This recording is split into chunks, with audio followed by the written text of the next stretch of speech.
Good morning.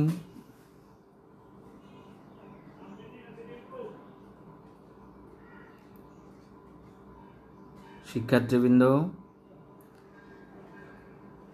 তোমাদের সাথে আছি আমি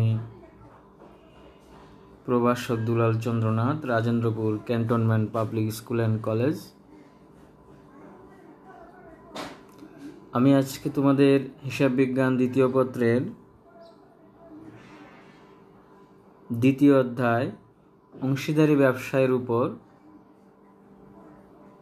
চতুর্থ ক্লাস নিব।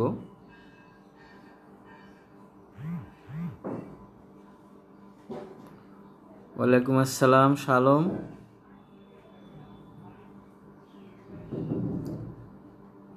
তো চতুর্থ ক্লাসে আজকে আমি যে বিষয়টি আলোচনা করব নিশ্চয়তা। অংশীদারি ব্যবসায়ের নিশ্চয়তা সংক্রান্ত সমস্যাগুলো নিয়ে আলোচনা করব। ভালো আছি আরফিন, তুমি কেমন আছো? আশা করি ভালো আছো। অনেকেই ওয়াচ করছে ক্লাস। হ্যাঁ বর্ষা, আমি বুঝতে পেরেছি তোমার বাবার আইডি থেকে তুমি দেখছো। আমাকে কি শোনা যাচ্ছে? আশা করি শোনা যাচ্ছে।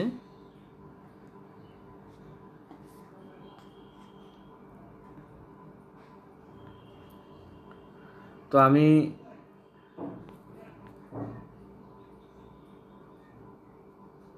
ক্লাসে প্রবেশ করছি।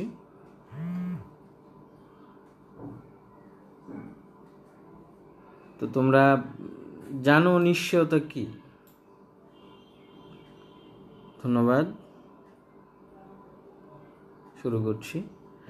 নিশ্চয়তা হচ্ছে আমরা যখন বিজনেস করব, বিজনেসের ক্ষেত্রে একাধিক অংশীদার থাকবে, একজন, দুইজন, তিনজন, চারজন।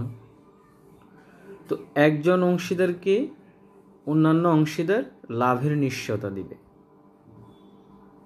অবশ্য নিশ্চয়তা অনেক ধরনের হয়। একক নিশ্চয়তা হয়, যৌথ নিশ্চয়তা হয়, পাল্টা নিশ্চয়তা হয়।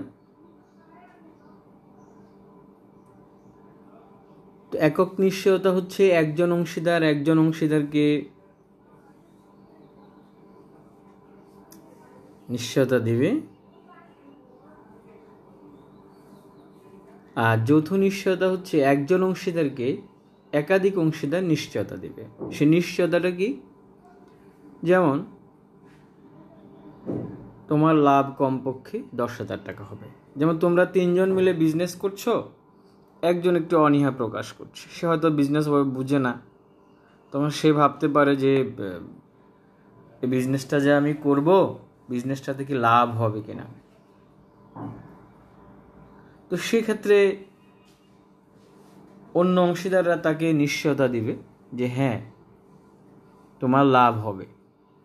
আমি বলছি তোমাকে কমপক্ষে 20,000 টাকা লাভ দেওয়া হবে বা 50,000 টাকা লাভ দেওয়া হবে। এটা হচ্ছে নিশ্চয়তা। এখন এই নিশ্চয়তাটা একজন অংশীদার একজনকে দিতে পারে, অথবা একজন অংশীদারকে 2-3 জন দিতে পারে।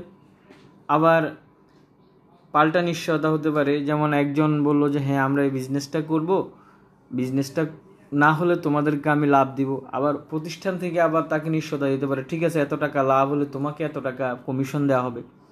এইভাবে পাল্টা নিশ্চয়তারও বিধান আছে। তো বা নির্দিষ্ট পরিমাণ অর্থেরও একটা বিধান আছে। তা এখন আমরা এই নিশ্চয়তা সংক্রান্ত আমাদের এই অধ্যায়ে সাধারণত একক নিশ্চয়তা, যৌথ নিশ্চয়তা নিয়ে অনেকগুলো অঙ্ক আছে। যেমন যশোর বোর্ড 2016-তে যৌথ নিশ্চয়তা, আবার দিনাজপুর বোর্ড 17-তে একটা নিশ্চয়তা আছে, আবার দিনাজপুর বোর্ড 19-এ একটা নিশ্চয়তা আছে, ওখানে একটা একক নিশ্চয়তা আছে। আমি এই 3টা অঙ্ক নিয়ে আজকে আলোচনা করব, অর্থাৎ নিশ্চয়তা সংক্রান্ত মোটামুটি যে ধরনের সমস্যাগুলো পরীক্ষায় থাকতে পারে সেগুলো নিয়ে আজকে আলোচনা করব। তো প্রথমে আমি যশোর বোর্ড 2016 এই সমস্যাটি আলোচনা করে কিভাবে নিশ্চয়তার অর্থ বন্টন করতে হয় সেটা আমি দেখাবো, এবং বাকি অঙ্কগুলো আমরা যদি সময় থাকে আলোচনা করব। তো শুরু করছি আমি প্রশ্নটা নিয়ে প্রথমে একটু ডিসকাশন করছি। তোমরা বই খুলে নাও, যশোর বোর্ড 2016। দেখো, বই খুললে বইতে পেয়ে যাবা। এখানে কি বলা হচ্ছে, জসিম, আমিন ও সাদি একটি অংশীদারি ব্যবসায় 3 জন অংশীদার। তারা ব্যবসায়ে লাভ বা ক্ষতি 3:2:1 অনুপাতে বন্টন করে নেয়। তাদের লাভ ক্ষতি বন্টনের অনুপাত এখানে দিয়ে দিয়েছে। তারপরে প্রশ্ন উদ্দীপকে বলা হচ্ছে যে 2015 সালের 1 জানুয়ারি তারিখে জসিম 1 লক্ষ টাকা, আমিন 80,000 টাকা এবং সাদি 60,000 টাকা মূলধন আনয়ন করে, অর্থাৎ তাদের মূলধন আর কি। 3 জনের মূলধনের পরিমাণ বলা হচ্ছে। এই মূলধনের উপর আমরা সুদ ধরবো যদি প্রশ্নে বলা থাকে। এখন বলা হচ্ছে চুক্তি অনুসারে মূলধন ও উত্তোলনের উপর যথাক্রমে 10% ও 5% হারে সুদ ধরতে হবে। তাহলে মূলধনের উপর 10% সুদ ধরার কথা বলছে, উত্তোলনের উপর 5% হারে সুদ ধরার কথা বলছে। ধন্যবাদ রাকিব হাসান, জিতু, ক্লাস করার জন্য চলে আসছি। তুমি তো আসবাই, তুমি তো এখন ব্যাংকের অফিসার হয়ে গেছো, তুমি তো এগুলো পারো, তোমার আসলে আসার দরকার নাই, তারপরে আসছো, ধন্যবাদ। ঠিক আছে। 2 নম্বর বলছে, দেখো, সাদি ব্যবসায় সার্বক্ষণিক দায়িত্ব পালনের জন্য প্রতি মাসে 1,000 টাকা করে বেতন পাবেন। এটা এখানে একটা কথা বলা হচ্ছে। তাহলে সাদি যদি প্রতি মাসে 1,000 করে বেতন পায়, 12 মাসে সাদি 12,000 টাকা বেতন পাবে। এটা আমরা লাভ ক্ষতি আবন্টন হিসেবে দেখাবো এবং মূলধন হিসেবে দেখাবো। তারপরে বলছে অংশীদারগণ বছরের মাঝামাঝি সময়, এখানে মাঝামাঝি কথাটা একটা গুরুত্বপূর্ণ বিষয়। মাঝামাঝি বললে আমরা কি করব সেটা নিয়ে আলোচনা করব। উত্তোলন করেন যথাক্রমে 10,000, 15,000 ও 8,000। তো অর্থাৎ আমরা যখন উত্তোলনের সুদ ধরব তখন আমরা মাঝামাঝি বলার কারণে 6 মাসের উত্তোলনের সুদ ধরব, এখানে সময় উল্লেখ করে দিয়েছে। তারপরে বলছে নগদ উত্তোলন ছাড়াও সাদি 1,500 টাকার পণ্য উত্তোলন করেন। তাহলে পণ্য উত্তোলন করেছেন সাদি 15,000 টাকার, এটাও এখানে বলে দিচ্ছে। তারপরে বলছে জসিম 1/10/15 তারিখে 20,000 টাকার অতিরিক্ত মূলধন আনয়ন করেন। অতিরিক্ত মূলধনটা এখানে একটা বিবেচ্য বিষয়। অতিরিক্ত মূলধনের উপর 3 মাসের এখানে আমরা সুদ ধরব। কেন 3 মাসের? যেমন এটা 10-এ নিয়ে আসছে, তাহলে 10, 11, 12, অর্থাৎ অক্টোবর, নভেম্বর, ডিসেম্বর 3 মাসের আমরা অতিরিক্ত মূলধনের সুদ ধরব। তো যখন আমরা জসিমের মূলধনের সুদ ধরব, তো জসিমের প্রারম্ভিক মূলধন যেটা আছে 1 লক্ষ টাকা, এই 1 লক্ষ টাকার উপর আমরা একটু 1 বছরের সুদ ধরব, আর অতিরিক্ত মূলধন যেটা আছে এটার উপর আমরা 3 মাসের সুদ ধরব, কারণ অক্টোবর থেকে ডিসেম্বর পর্যন্ত 3 মাস হয়। তারপরে বলছে উপযুক্ত সমন্বয়গুলো বিবেচনার পূর্বে 15 সালের মুনাফার পরিমাণ দ্বারা এত টাকা। এটা হচ্ছে মুনাফা, এটা আমরা আবন্টন হিসেবে ইউজ করে থাকি। তারপরে বলছে এই যেটা আজকের মূল আলোচ্য বিষয়, যে আমিন ও সাদি জসিমকে যৌথভাবে নিশ্চয়তা প্রদান করে, অর্থাৎ 3 জন অংশীদার, জসিম, আমিন, সাদি।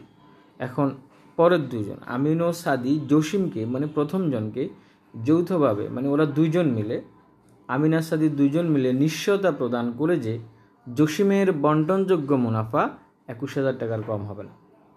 এখন পরের 2 জন প্রথম জনকে বললো যে ঠিক আছে জসিম, তোমার মুনাফা 21,000 টাকার কম হবে না। অর্থাৎ এর অর্থ হচ্ছে যে 21,000 টাকার যদি কম হয় তাহলে ওরা 2 জন এটা ভর্তুকি দিবে। অর্থাৎ যদি জসিম 21,000 টাকার বেশি পায় তাকে 21,000-এর বেশি দেওয়া হবে, আর যদি সে কোনো কারণে 21,000-এর কম পায় তাহলে তাকে 21,000 টাকা দেওয়া হবে। বাকি টাকাটা যদি শর্ট পড়ে আমিন এবং সাদির লাভের অংশ থেকে কেটে দেওয়া হবে। এটা হচ্ছে আমাদের নিশ্চয়তা সংক্রান্ত যে অংশীদারি কারবার, এই ধরনের সমস্যাগুলো থাকবে। তো এখানে একক নিশ্চয়তা যদি হতো তাহলে কীভাবে থাকতো? আমিন জসিমকে নিশ্চয়তা প্রদান করে যে, এখানে আর সাদি আসতো না। আমিন জসিমকে নিশ্চয়তা প্রদান করে যে জসিমের বন্টনযোগ্য মুনাফা 21,000 টাকার কম হবে না। অর্থাৎ একজন হচ্ছে একজনকে নিশ্চয়তা দিবে। তো সাধারণত একক নিশ্চয়তা, যৌথ নিশ্চয়তা, এই বিষয়গুলোই আমাদের আলোচ্য বিষয় থাকবে। এছাড়াও পাল্টা নিশ্চয়তা নিয়ে একটা সমস্যা আমরা যদি সুযোগ থাকে আলোচনা করব। এখন আমি পরে যাচ্ছি। করণীয় কতে বলছে অংশীদারদের মূলধনের সুদ নির্ণয় করো। প্রথমে আমরা মূলধনের সুদ নির্ণয় করব। করণীয় খতে বলছে লাভ ক্ষতি আবন্টন হিসাব প্রস্তুত করো। করণীয় গতে বলছে অংশীদারদের মূলধন হিসাব প্রস্তুত করো। তাহলে আমরা প্রথমে মূলধনের সুদটা নির্ণয় করি। উত্তর মূলধনের সুদ এই যে এখানে আমরা সমাধান করছি। সমাধান প্রথমে দেখো, ওই যে জসিমের প্রারম্ভিক মূলধন হচ্ছে 1 লক্ষ টাকা, তার উপর 10% যদি সুদ ধরি তাহলে হয় 10,000 প্লাস অতিরিক্ত মূলধন যেটা জসিম নিয়ে আসছে 20,000 টাকা, তার 10% 3 মাসের সুদ। তাহলে জসিমের দুটো মূলধন, একটা হচ্ছে প্রারম্ভিক মূলধন, একটা হচ্ছে অতিরিক্ত মূলধন। তো দুটো মূলধনের উপরই আমরা সুদ ধরব। প্রারম্ভিক মূলধনের উপর 10% করব, অর্থাৎ 1 বছরের হবে, আর অতিরিক্ত মূলধনের উপর আমরা 10% করে 3 মাসের বের করব। যদি আমরা 3 মাসের বের করি তাহলে আমাদেরকে 12 দিয়ে ভাগ 3 দিয়ে গুণ করতে হবে, তবেই 3 মাসের হবে। তাহলে জসিমের মূলধনের সুদ আসে 10,500 টাকা। তোমরা ক্যালকুলেটর ইউজ করে এটা দেখতে পারো। এরপরে আমিনের দেখো, ওই যে আমাদের উদ্দীপকে আছে, তোমরা নিশ্চয়ই প্রশ্নটা খুলে রাখছো, সেখানে দেখো আমিনের প্রারম্ভিক মূলধন 80,000, 80,000-এর 10% 8,000। সাদির প্রারম্ভিক মূলধন 60,000, 10% 6,000। এই হচ্ছে মূলধনের সুদ। দেখো কতটা সহজ আমার মতে, যে একটা বোর্ডের অঙ্ক তোমরা যদি করো, এই যে এই জিনিসটা করতে তোমাদের কতটুকু পরিশ্রম হবে, কিন্তু এখানে তোমার 2 মার্কস দিচ্ছে। তো একটু মনোযোগ দিলে কিন্তু খুব সহজেই মার্কস উঠানো সম্ভব। তো যাই হোক, মূলধনের সুদ নিয়ে মনে হয় কারো কোনো সমস্যা নেই। আমরা এখন পরবর্তী অংশে চলে যাচ্ছি, অর্থাৎ লাভ ক্ষতি আবন্টন হিসাবে চলে যাচ্ছি আমরা। তোমরা একটা ছক কেটে নাও, বিবরণ টাকা টাকা, বিবরণ টাকা টাকা। তোমরা একটা ছক কেটে নাও, ছক কেটে নিলে তোমাদের জন্য সুবিধা হবে।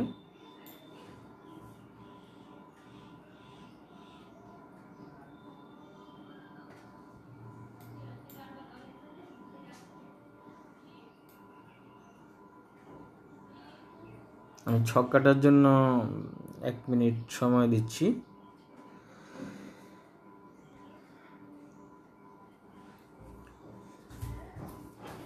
অনিন্দ ক্লাসে জয়েন করেছে 11টা 13, অর্থাৎ সে সবসময় লেট করে আসতো প্রাইভেটে। আজকে সে অনলাইন ক্লাসেও লেট করে জয়েন করেছে, অর্থাৎ আমি যখন আমার উদ্দীপক আলোচনা শেষ করেছি তখন সে ক্লাসে জয়েন করেছে। এটা সো স্যাড অনিন্দ, সো স্যাড।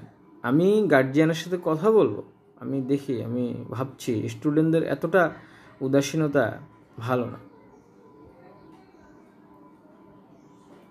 তো যাই হোক, তো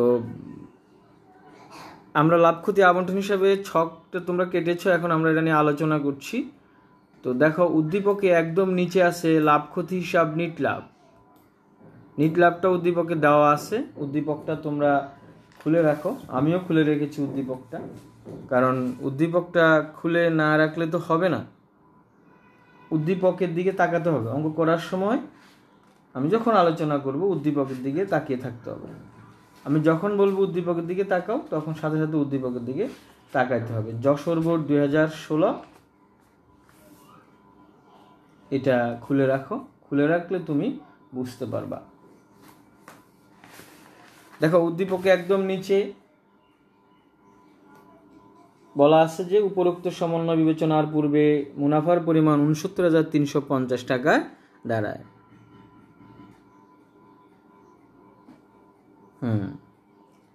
তো এখন দেখো যদি আমরা এটা লিখলাম, নিটলাভটা লিখলাম, প্রশ্ন থেকে আমরা দেখে লিখে দিলাম।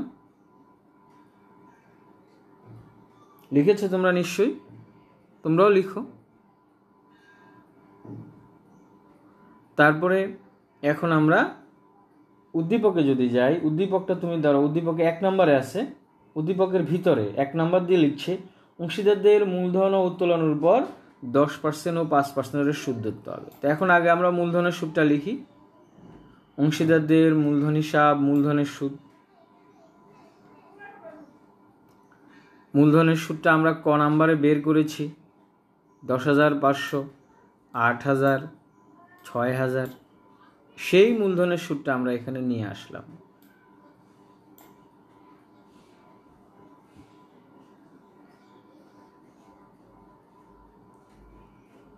অর্থাৎ মোট হলো 24,500।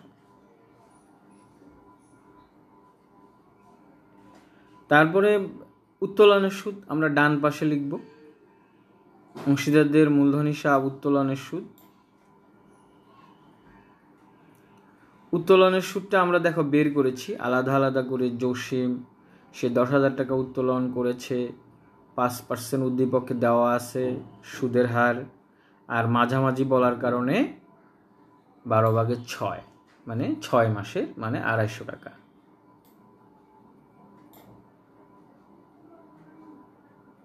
আমিন দ্বিতীয় অংশীদার, সে 15,000 টাকা উত্তোলন করেছে, উদ্দীপকে দেওয়া আছে 5% সুদের হার, উদ্দীপকে দেওয়া আছে। মাঝামাঝি বলাতে আমরা 6 মাসের সুদ ধরলাম, হলো কত? 375 টাকা। সাদি 8,000 টাকা উত্তোলন করেছে, উদ্দীপকে দেওয়া আছে 5% সুদ ধরেছে, এটা উদ্দীপকে বলা আছে, মাঝামাঝি বলাতে 6 মাসে, মানে 200 টাকা। তাহলে মোট উত্তোলনের সুদ হচ্ছে 825 টাকা।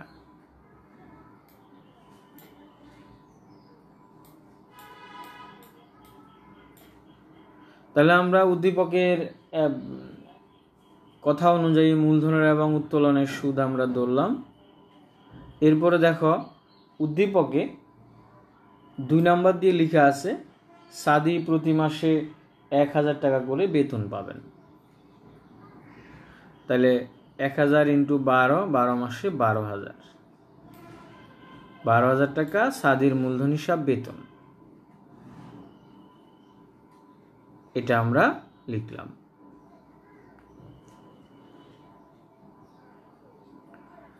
তারপরে তুমি দেখো আরেকটা বিষয়, তোমরা দেখো যে এখানে আছে যে পণ্য উত্তোলন, এটিও উদ্দীপকে বলা আছে। সবাই উদ্দীপকটা দেখলেই বুঝতে পারবা। নগদ উত্তোলন ছাড়াও সাদি 1500 টাকার পণ্য উত্তোলন করে, নিশ্চয়ই দেখতে পেয়েছ। তাহলে নগদ উত্তোলন ছাড়াও সে যে পণ্য উত্তোলন করেছে, সেই পণ্য উত্তোলনটা আমরা এখানে দিলাম। তাহলে আমার এই ছাড়া উদ্দীপকে আর কোনো কিছু নেই। আমাদের মূলধনের সুদ ছিল ধরলাম, উত্তোলনের সুদ ছিল ধরলাম, বেতন ছিল ধরলাম, পণ্য উত্তোলন ছিল ধরলাম, এবং নিট লাভ লিখলাম। তাহলে আমাদের যতগুলো দফা ছিল আলোচ্য, সবগুলো দফা আমরা লিখে ফেললাম। এখন আমরা ক্রেডিট দিকটা যোগ করে নামাবো। দেখো ক্রেডিট দিকের যোগফল হচ্ছে 71,675। এই 71,675 থেকে আমি আমার ডেবিট দিকের মূলধনের সুদ, তারপরে বেতন, এই দুটো বাদ দিব, মানে বিয়োগ করব ক্যালকুলেটরে তুমি যদি এটা বাদ দাও তোমার থাকছে 35,175 টাকা। এটি হচ্ছে তোমার বন্টনযোগ্য মুনাফা, মোট বন্টনযোগ্য মুনাফা, অর্থাৎ বিজনেসটা করে তারা মোট লাভ করেছে, মোট লাভ না আসলে মোট বন্টনযোগ্য মুনাফা হয়েছে 35,175 টাকা, 35,175 টাকা। এই বন্টনযোগ্য মুনাফাটা তারা ভাগ করবে। আমি একটু ব্যাগে যাচ্ছি, উদ্দীপকে অনুপাতটা কি দেখো, অনুপাতটা এখানে দেওয়া আছে, এই যে 3:2:1, এই যে 3:2:1 তারা লাভ ভাগ করবে। কিন্তু পরে আবার একটা কথা বলা ছিল না, এই যে আমিন ও সাদি যৌথভাবে জসিমকে নিশ্চয়তা দেয় যে সে মুনাফা পাবে 21,000 টাকা। এখন সে 21,000 পায় কিনা সেটা আগে আমাদের দেখতে হবে। এখন আমি মুনাফাটা বন্টন করতেছি, তোমরা সবাই আমার সাথে আসো, মুনাফা বন্টনটা দেখো। যেমন বন্টনযোগ্য মুনাফা বন্টনযোগ্য মুনাফা যদি আমি বন্টন করি, মুনাফা বন্টনের অনুপাত 3:2:1, এটি উদ্দীপকে দেওয়া আছে। অনুপাতগুলোর যোগফল 6। মোট বন্টনযোগ্য মুনাফা এটা আমরা বের করেছি 35,175। এখন এটাকে ভাগ করতেছি, ভাগ করতে গিয়ে শর্ত অনুযায়ী জসিমকে 21,000 দিতে হবে, কারণ জসিম 21,000 টাকা পায় না, কম পায়। তুমি ক্যালকুলেটারে করো, আমার সামনে বসে বসে করো, যে মানে এখন তোমরা বসে করো 35,175 ভাগ 6 ইন্টু 3, তাহলে কত আসে? 21,000-এর কম আসে নিশ্চয়ই। তো যেহেতু সে 21,000-এর কম পাচ্ছে, অ্যাকর্ডিং টু কন্ডিশন তাকে 21,000 দিতে হবে। তো তাহলে জসিমকে 21,000 দিয়ে দিল। তো জসিমকে 21,000 দিয়ে দেওয়ার পরে যেই টাকাটা বাকি থাকে, এই 2 টাকাটা আমিন এবং সাদির মধ্যে ভাগ হবে। কোন অনুপাতে? তাদের দুইজনের অনুপাতে ভাগ হবে।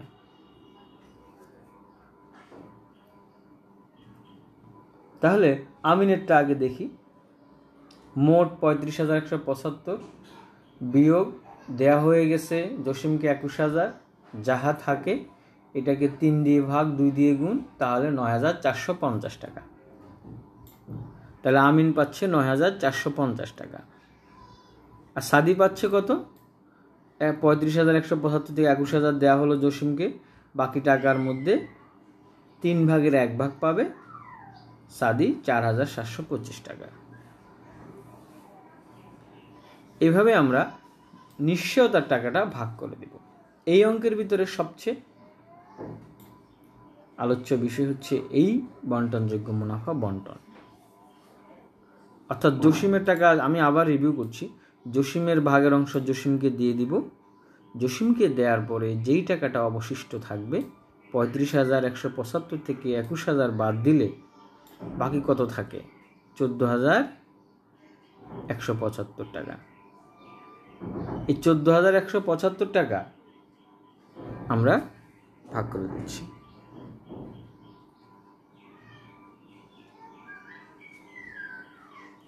এই 14,175 টাকা আমরা ভাগ করে দিচ্ছি কাকে কাকে? আমিনকে এবং সাদিকে।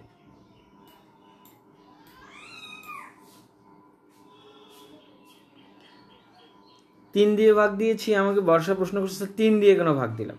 এখানে যে অনুপাতগুলো আছে দেখো, এই যে আমিনের 2, সাদির 1, তাহলে আমি যদি এই 2টাকে যোগ করি, 2 যোগ 1 সমান 3, অর্থাৎ যেহেতু জসিমকে আমি দিয়েই দিলাম, তারটা আমি আর ধরবো না, আমি শুধু আমিন এবং সাদির অংশটাকে ধরবো, সেই জন্য 3 দিয়ে ভাগ হবে। 2 যোগ 1 সমান 3, 3 দিয়ে ভাগ করে 2 ভাগ হচ্ছে আমিনের আর 1 ভাগ হচ্ছে সাদির।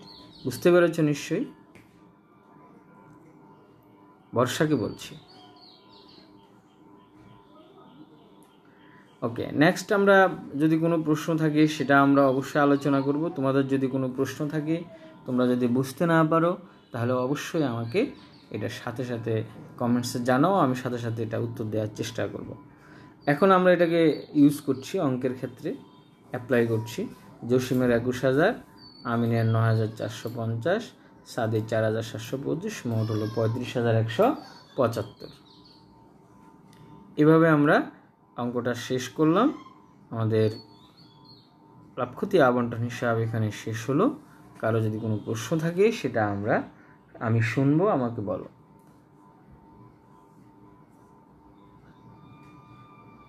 যদি কারো সমস্যা না থাকে তাহলে আমি সামনে আগাচ্ছি। কারো যদি সমস্যা থাকে তুমি পরেও কমেন্টস বক্সে জানাতে পারো, তাহলেও আমি সমাধান দিব। তুমি ইনবক্সে আমাকে জানাতে পারো, তাহলেও আমি সমাধান দিব। অন্য কোনো অঙ্কের সমস্যা নিয়ে তুমি আমাকে জানাতে পারো, তবেও আমি সমাধান দিব। নেক্সট আমি চলে যাচ্ছি এখন অংশীদারদের মূলধন হিসাবে। তোমরা একটা ছক কেটে নাও এভাবে, যে তারিখ বিবরণ জসিম আমিন সাদি, তারিখ বিবরণ জসিম আমিন সাদি, এভাবে তোমরা একটা ছক কেটে নাও। তোমাদের ছক কাটার জন্য আমি একটু সময় দিচ্ছি।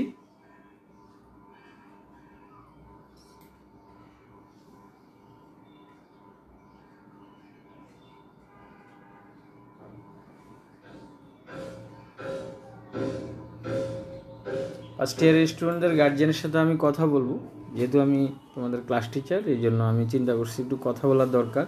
তোমরা ক্লাস করো কি না রেগুলারলি, এটা আমার জানার দরকার আছে। যাই হোক, এখন আমরা অঙ্কে চলে যাচ্ছি।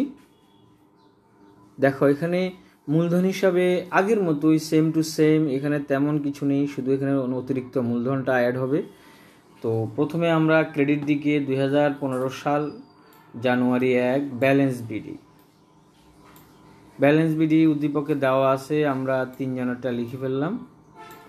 Balance BD 1,80,000, 60,000।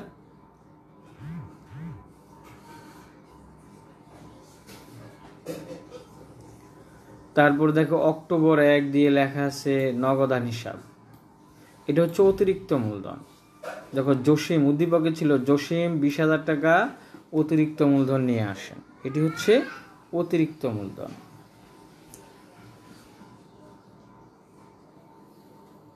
এরপরে ডিসেম্বর 31 লাভ ক্ষতি আবন্টন হিসাব বা বন্টন হিসাব, সেখানে আমরা লাভ ক্ষতি বন্টনের ডেবিট দিকের যে দফাগুলো, সেই দফাগুলো আমাকে লিখতে হবে।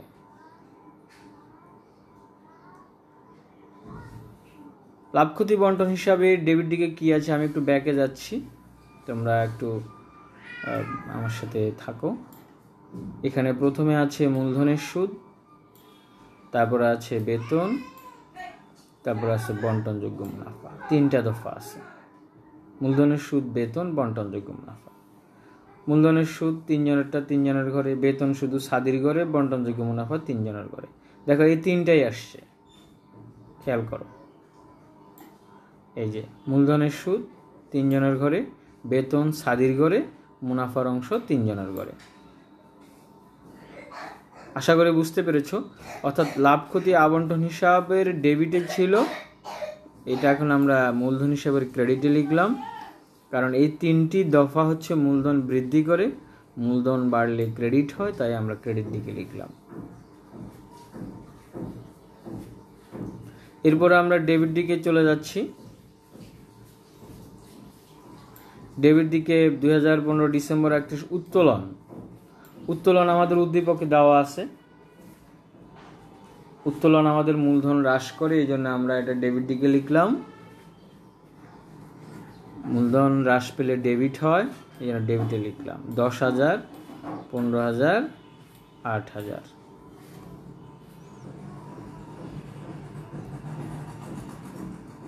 আশা করি বুঝতে পেরেছ। উত্তোলন আলামিন মন্ডল বলছে স্যার অঙ্ক করা শেষ, গুড। তুমি পোস্ট করে দাও। আমি হোমওয়ার্ক দিব আজকে দুটাই তুমি সলিউশন করে পোস্ট করবে। গত দিনের ক্লাসের পরে 3 জন হোমওয়ার্ক করেছিল, আলামিন, মিনহাজ এবং শাকিল। আমি 3 জনকে আমার পক্ষ থেকে আন্তরিক ধন্যবাদ জ্ঞাপন করছি। বাকি যারা আসো ফার্স্ট ইয়ার, সেকেন্ড ইয়ার, বিশেষ করে ফার্স্ট ইয়ার, সেকেন্ড ইয়ার অবশ্য তারা পরীক্ষার্থী, তারা যদি করতে চায় করে ফেলছে ওরা। এখন ফার্স্ট ইয়ার যারা আসো তাদের অবশ্যই হোমওয়ার্ক করে গ্রুপে পোস্ট করা উচিত। আমি অ্যাপ্রুভ করে আমি দেখব। তো তোমাদের অবশ্যই এ ব্যাপারে আমার কথাগুলো শোনা উচিত। যাই হোক, উত্তোলন আমরা লিখলাম। উত্তোলন লেখার পরে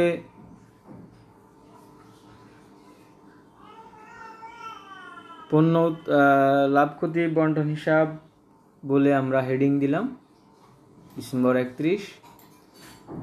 উত্তোলনের সুদ, পণ্য উত্তোলন, এই দুটো আবন্টন হিসাবের ক্রেডিটে আছে। আমি একটু ব্যাকে যাচ্ছি। আবন্টন হিসাবের ক্রেডিটে দেখো তোমার আছে উত্তোলনের সুদ, পণ্য উত্তোলন, এই দুটো দফা আমরা দিলাম। পণ্য উত্তোলন শুধু সাদির ঘরে, আর উত্তোলনের সুদ 3 জনের ঘরেই আসবে। এই দুটো আইটেম ডেবিটে আসবে। তো উত্তোলনের সুদ আর পণ্য উত্তোলন মূলধন হ্রাস করে, এই জন্য এগুলো আমরা ডেবিটে লিখলাম। তো আমাদের আইটেমগুলো লেখা শেষ। এখন আমরা ব্যালেন্স করব, ব্যালেন্স সিডি করব, অর্থাৎ এই ব্যালেন্স সিডিটা আমি বের করব 3 জনেরটাই। কীভাবে বের করব? ক্রেডিট পাস যোগ করব, যোগ করলে হয় 1,51,500।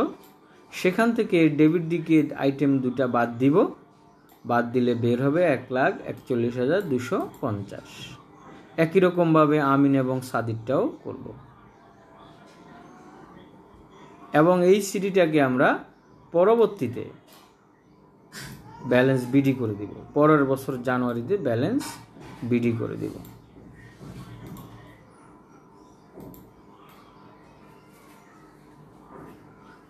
আশা করি তোমরা বুঝতে পেরেছো। যারা আমার ক্লাসে অংশগ্রহণ করেছো তোমাদের আশা করি সমস্যা হবে না।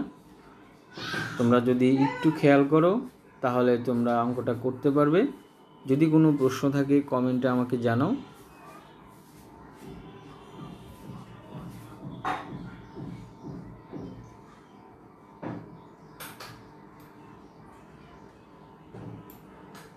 যদি কোনো প্রশ্ন না থাকে তাহলে আমরা পরবর্তীতে একটু আলোচনা করব।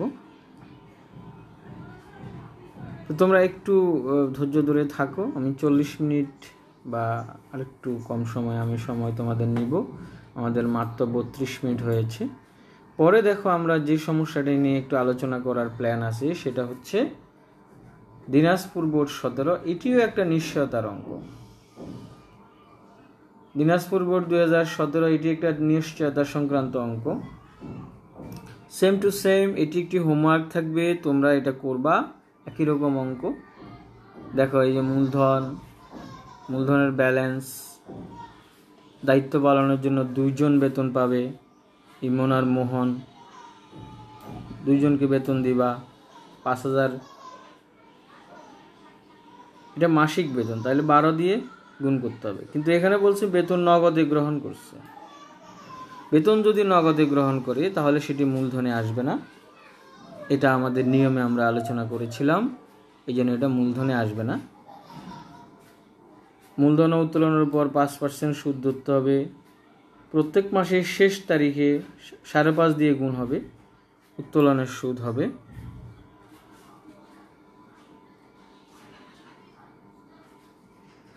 তারপরে বলছে ইমন ও রাজন যৌথভাবে মোহনকে নিশ্চয়তা প্রদান করেছিল যে মোহন তার বেতন ও মূলধনের সুদ ছাড়াও মুনাফাংশ পদ কমপক্ষে 36,000 টাকা পাবে।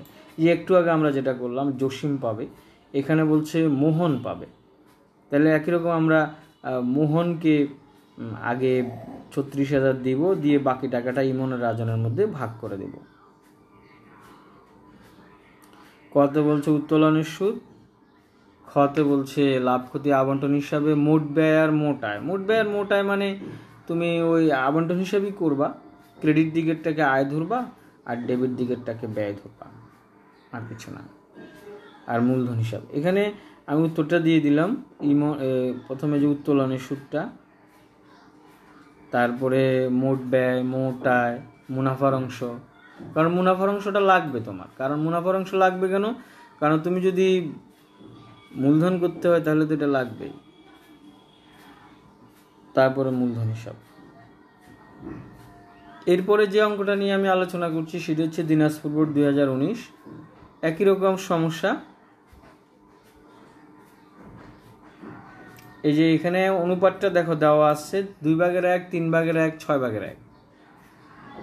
এভাবে যদি দেওয়া থাকে এটার অর্থ হচ্ছে 3, 2, 1। এটাকে তুমি পাটিগণিতের নিয়মে যদি সরলীকরণ করো তাহলে তুমি পাবা 3:2:1। অর্থাৎ 2/1 ইন্টু 6, 3/1 ইন্টু 6, 6/1 ইন্টু 6। এখন ওই হরগুলো লসাগু দিয়ে গুণ করলে তুমি এটাকে সরলীকরণ করে দেখলে পাবা 3:2:1। এটাতে ঘাবড়ানোর কিছু নেই। তারপরে একই রকমভাবে এটা মূলধনের পরিমাণ, বেতন, এটা উত্তোলন করেছে প্রথম তারিখে, 6.5 দিয়ে গুণ হবে। উত্তোলনের মূলধনের সুদ 5%। 20,000 টাকা ঋণ নিয়ে আসছে। যদি ঋণ নিয়ে আসে ঋণের উপর 6% হারে 6 মাসের সুদ হবে। এখানে নিশ্চয়তা দেখো, স্বপন শোভনকে এই মর্মে নিশ্চয়তা প্রদান। এটা হলো একক নিশ্চয়তা। এটা হলো কি? একক নিশ্চয়তা। যেটা আমরা বললাম যে নিশ্চয়তা হয় যৌথ নিশ্চয়তা, একক নিশ্চয়তা। তাহলে এইখানে স্বপন দিছে শোভনকে নিশ্চয়তা। কত টাকা শোভন পাবে? 25,000। তাহলে শোভন যদি 25,000-এর কম পায়, শোভনকে 25,000 দিতে হবে। যে টাকাটা কম পড়বে স্বপনের থেকে বিয়োগ করতে হবে।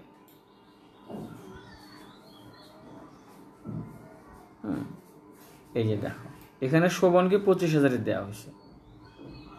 তাহলে স্বপন নিশ্চয় আরো বেশি পেয়েছিল, সেখান থেকে কেটে শোভনকে 25,000 দেওয়া হলো আর স্বপনের থেকে মাইনাস করা হলো। এই হলো আমার দুটো অঙ্ক আমি তোমাদেরকে বাসায় করার জন্য দিচ্ছি। কমপক্ষে একটা তো করবাই, দিনাজপুর বোর্ড 2019 এবং দিনাজপুর বোর্ড 2017। এই দুটো অঙ্ক বাসায় করবা। দুটা করলে আমি বেশি খুশি হব, একটা করলেও খুশি হব। এখন তো অপরন্ত সময়। যাই হোক, সবাই আমার ক্লাসে উপস্থিত থেকেছ, এই জন্য সবাইকে ধন্যবাদ এবং তোমাদের সুস্থতা কামনা করছি। Stay home, stay safe. পাশাপাশি বেশি বেশি করে পড়াশোনা করো। তাই এই বলে আজকের ক্লাস আমি এখানে শেষ করছি। ধন্যবাদ। আর যদি কোনো কিছু জানার থাকে তাহলে কমেন্ট করে আমাকে জানাবে, এবং যদি ক্লাসের ব্যাপারে কোনো কমেন্ট থাকে সেটাও জানাবে। ধন্যবাদ সবাইকে।